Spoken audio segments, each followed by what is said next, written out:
Right now on Action 2 News at 6, a landmark ruling out of Madison over the right to abortion. What was decided and how it could affect you? We have both sides. And it's a great thing for Green Bay. However, there's this big, deep, dark secret.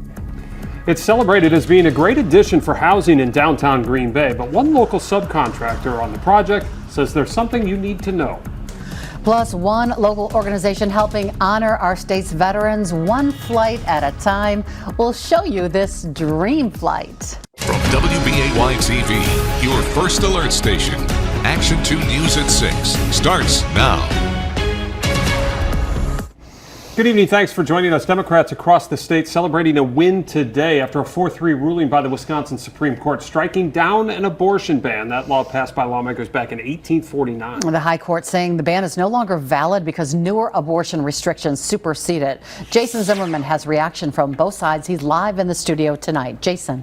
Cammie, the ruling came down along political lines with the 4 liberal justices coming out on top. Wisconsin Right for Life leaders telling me they are disappointed, but the outcome was not unexpected and something they've been preparing for the past several weeks. In Madison this morning, Wisconsin Attorney General Josh Kaul and a representative from Planned Parenthood of Wisconsin held a news conference calling this a significant victory for reproductive rights.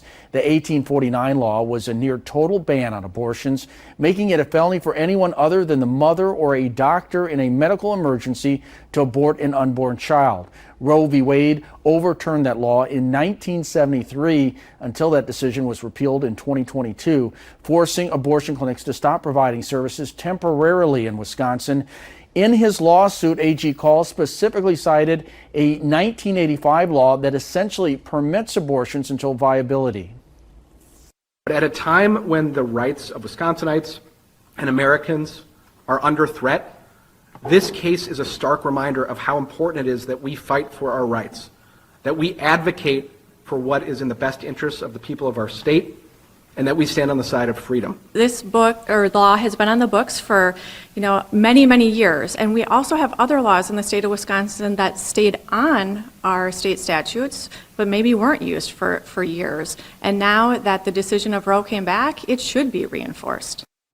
Sheboygan County District Attorney Joel Yermansky, a Republican, defending the ban in court, arguing that the 1949 abortion law could coexist with newer abortion restrictions, just as different penalties for the same crime coexist.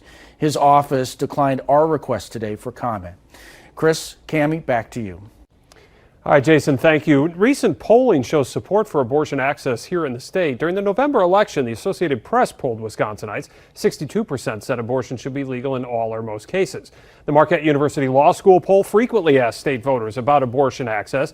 Most recently, back in February, 64% approving of it being legal in all or most cases. That includes 60% of independents and 34% of Republicans. First alert weather, Shawano County currently under a severe thunderstorm warning. Here's meteorologist David Ernst. David. Cammie, right now there is a severe thunderstorm in southern parts of Shawano County. This warning came out during ABC World News. So it's Tigerton, and it will be tracking right along the Waupaca and Shawano County line here. It's moving to the east-southeast at around 30 miles per hour. So the main threat here is going to be for damaging wind gusts in excess of 60 miles per hour. Might also see a little bit of small hail, perhaps some penny, nickel-sized hail out of this storm. Down the line here, it will be passing towards the Clintonville area within about the next 15 minutes. So heavy downpours expected with that. And again, there is the potential for some damaging wind gusts and hail as well. Farther to the north and west, we have some additional showers and thunderstorms, although no warnings with that. And as you get down towards the Fox cities, especially between Appleton and Oshkosh, so the Neenah, Menasha area over towards Winneconne, we are seeing some scattered storm activity there. These storms will hold together for a few more hours and should fizzle out between 7 and 9 o'clock, but could see more storms flaring up for your holiday weekend. We'll talk more about that coming up. All right, David, we'll see you then. The former Appleton West High School teacher accused of having sex with a student entering a not guilty plea in Outagamie County Court today. Rebecca Ryan facing 3 counts of sexual assault of a student by a staff member.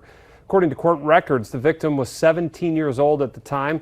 Today in court, the judge denied a request for bond modifications. Ryan is scheduled to be back in court on September 2nd. A first alert right now about a long-anticipated downtown Green Bay apartment project and local subcontractors involved in its construction. This week, the city of Green Bay celebrated the new low-income housing with the grand opening of the Fort at Rail Yard apartment complex. This is being called a positive step forward in providing more affordable housing. However, a subcontractor who worked on that project reached out to Action 2 News saying they aren't fully paid by the contractor. Taylor Ziebel spoke with that subcontractor about the issues she says she is facing regarding this project and found she's not the only one. Taylor. Chris, according to these documents filed in Brown County Court, Michelle Lee Joyce's company and several other subcontractors who worked on this project haven't received all of the money they are owed. The project finished in December of 2024. 1, 2, 3. The 2-year project, contracted by TWG out of Indianapolis, immediately had a rocky start, according to Michelle Lee Joyce. But it was right around like month 3 that we started seeing our monthly draw payments not coming in. So then from that point on, it was every month I was begging them for money. You know, I need money, I need money. Michelle is the president of Professional Heating and AC in Green Bay, one of the several local subcontractors who worked on this multi-year build. She told Action 2 News she pulled out of the project twice and continually reached out to the project manager in order to finally see the money she was owed come in. Did panic ever set in? Maybe a little, but then, you know, I almost felt like I was the squeaky wheel, and as long as I kept being the squeaky wheel, I was the one who was going to get paid. Last September, TWG asked the City of Green Bay Redevelopment Authority for an affordable housing loan of $1 million, citing a rise in material and labor costs. The RDA ultimately approved a $500,000 loan at 2% for 20 years. Once the project finished in December, the final amounts for some subcontractors weren't paid, according to court documents.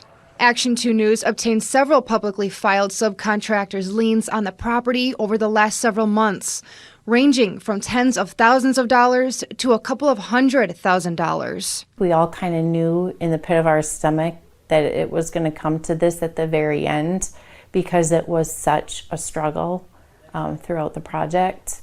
But now here we all are going, what do we do? Michelle says her next step is joining other subcontractors and putting a notice of intent to lien.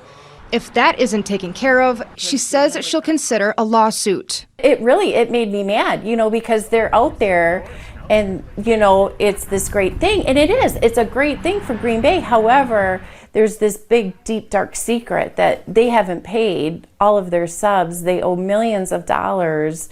And, you know, it really, that's what made me mad. I reached out to Green Bay Mayor Eric Genrich asking for details on the funding for the project. The city's communications director provided this statement, quote, "The official response from the city is that this is a private matter between TWG and those that they've contracted with," end quote. I also called and emailed the project manager for TWG today and have not heard back. Chris? All right, Taylor, thank you. Well, the city of Appleton making improvements across the board in preparation for Independence Day. What is new this year and why they're seeking some redemption after last week's fireworks show. Resort in Wisconsin Dells. Welcome back to Action 2 News at 6 o'clock. Fireworks are going to light up the night sky over Appleton tomorrow night for the city's annual Independence Day celebration. This event known very much for the family-friendly entertainment. It had a little bit of a different look last year, and organizers are hoping to turn things around this year. That celebration previously put on by the Appleton area Jaycees. They announced in 2023 that would be their final year due to a lack of funding, support, and volunteers. So last year's celebration received some criticism from the public over the lack of food, drinks, and activities. Well, this year people can expect everything they're accustomed to, including music from a DJ. The biggest change of all, the activities taking place on the north side of the hill.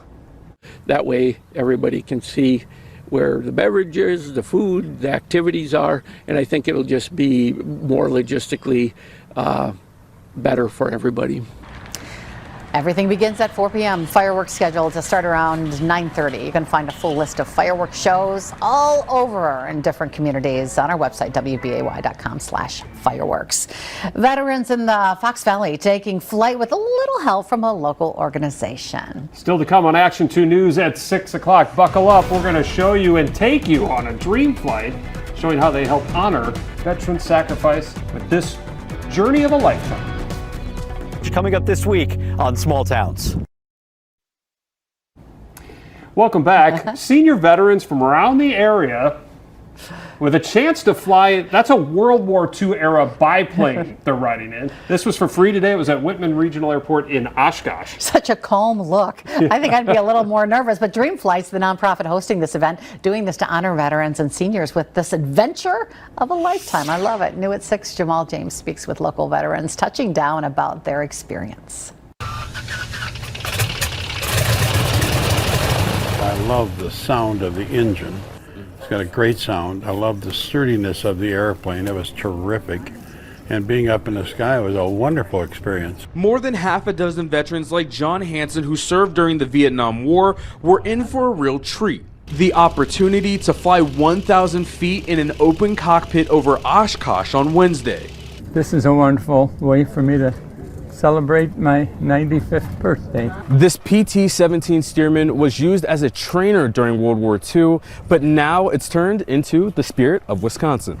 Darryl Fisher is one of the founders who flies this aircraft, saying even though he does this every day, each interaction is special. I've never was in the military, so I don't fully understand it, but when I hear the sacrifices they've made and what they've done throughout their life for us and our freedoms, it's a pretty special thing. Well, it means a lot to me because as a veteran, it shows appreciation for those of us that have served in the military. Adding how it hasn't been easy for some veterans, but getting the opportunity to hit the skies again is something Paul Baldridge, a veteran who served during the Korean War, can't wait to tell everyone about. Well, it's real great. Like I say, especially living at a place like Touchmark, there's a lot of people there. And I like it for the camaraderie and anything else. And this is another one to add and say, hey, guess what I did yesterday? Dream Flights has flown more than 7,000 veterans in nearly every state since 2011, running off of donations and sponsorships. In Oshkosh, Jamal James, Action 2 News. Very cool. Jamal, thank you so much. Meteorologist David Ernst joins us now in the First Alert Weather Center with our First Alert full forecast. Chris, we are tracking some strong thunderstorms right now. Severe thunderstorm warning was initially issued for the storm just here northwest of Clintonville, right along the Waupaca and Shawano County line, and could still be producing some wind gusts in excess of 50 to 60 miles per hour, as well as some quarter-size hail. But we're also watching the storm tracking in right behind it, just along and south of Highway 29. That one also looking pretty intense and showing a decent hail signature, nickel to quarter-size hail with that one. It will take a similar track, although likely pass just north of where the current Clintonville storm, or storm that will be getting into Clintonville here momentarily, is tracking. So this one will be passing right between Shawano and Clintonville here within the next 15 or 20 minutes. Farther south, we don't have any active warnings, but still seeing some pockets of heavy rainfall, some gusty winds. Haven't really noticed too much in the way of hail with this, although the cell there just on the west side of Omro, or right now into Omro, perhaps producing some dime-size hail. These storms all going to be pushing off towards the south and the east with time. I would anticipate over the next couple of hours things do start to quiet down, but through 7:30 we could keep some of these stronger thunderstorms around. Temperatures have certainly cooled off where we've had the rainfall, upper 60s, lower and middle 70s with that rain-cooled air, even some of that air getting down towards the Fond du Lac and Sheboygan areas, with temperatures settling anywhere from the mid-70s into the lower half of the 80s. So within the next couple of hours, storms will be winding down and should see a fairly quiet night thereafter as temperatures fall out of the 70s and eventually into the 60s. So let's check the forecast. First Alert Pinpoint Predictor showing that scattered storm activity still around at 7, but by 8 to 9, most of it has faded away. Through the night, maybe we do catch a stray shower flaring up here or there, but most of us will stay dry once this round of evening storms pushes on through. Temperatures tonight for lows going to settle into the 50s for our northern areas, but it's middle 60s around the Fox Valley. We're keeping some of that humidity around, so it is going to be a little on the humid side tonight. We'll see a mix of sun and clouds on your Thursday. There will be some thunderstorms that pop up Thursday afternoon. Most likely, though, that activity is to the south and west of the Fox City. So even though there will be some storms on First Alert Viper Max, I think most of us will stay rain-free tomorrow. Temperatures not quite as warm as they were today. A lot of us got into the upper 80s to around 90 degrees today. Tomorrow, Fox Valley and areas to the west should be lower and middle 80s, and we likely stay in the 70s there along the Lake Michigan shoreline.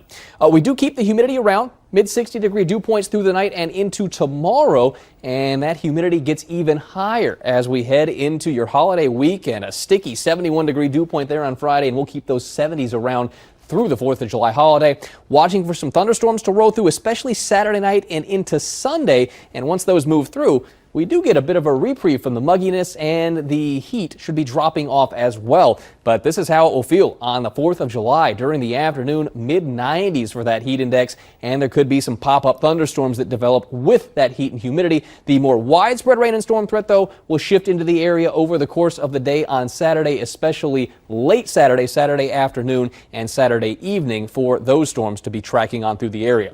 73 degrees right now at the airport in Green Bay. Evening storms will be ongoing for a couple more hours, but skies will clear out overnight tonight with that humidity continuing. Mostly sunny tomorrow, slightly cooler than today with those thunderstorms popping up to the south and west of the Fox Valley. And then we heat it up in a big way for your 4th of July holiday weekend, high around 90 on Friday and on Saturday. But as I mentioned, it will turn a little cooler next week.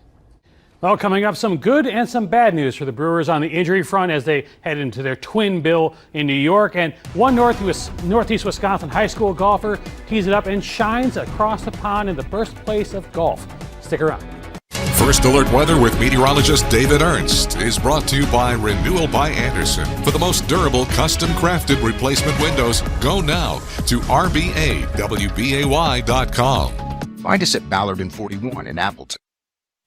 Here's Eric Boynton from Action 2 Sports. Sponsored by Orthopedic and Sports Institute of the Fox Valley. Voted best in the Valley for 2 years running.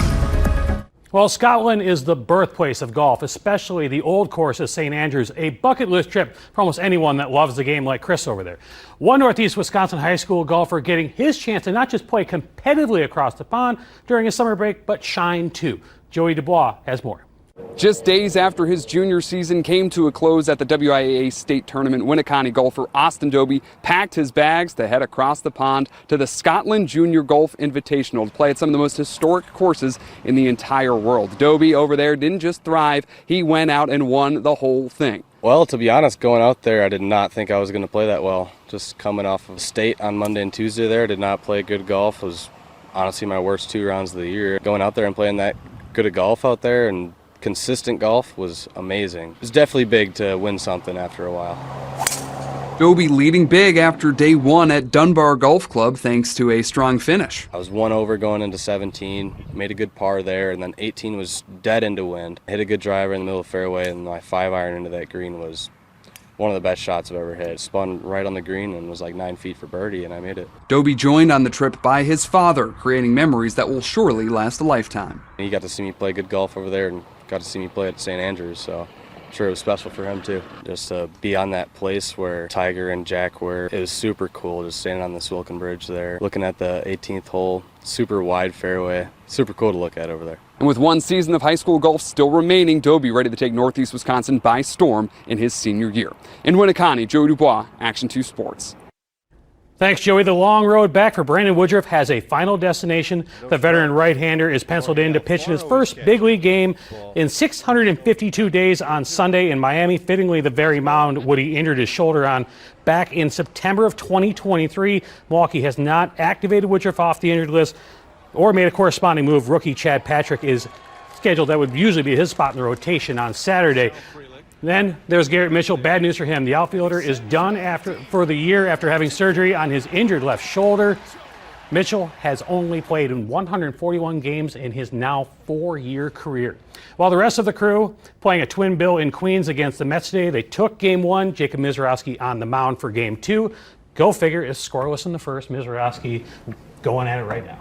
Miz, I'm going to let you do it. Yeah, Les Mis on Broadway, Miz in Flushing. All right, David. Severe thunderstorm warning will be allowed to expire in Shawano and Wapaka counties. That storm still strong, but it is weakening. Thanks for watching today. Cities.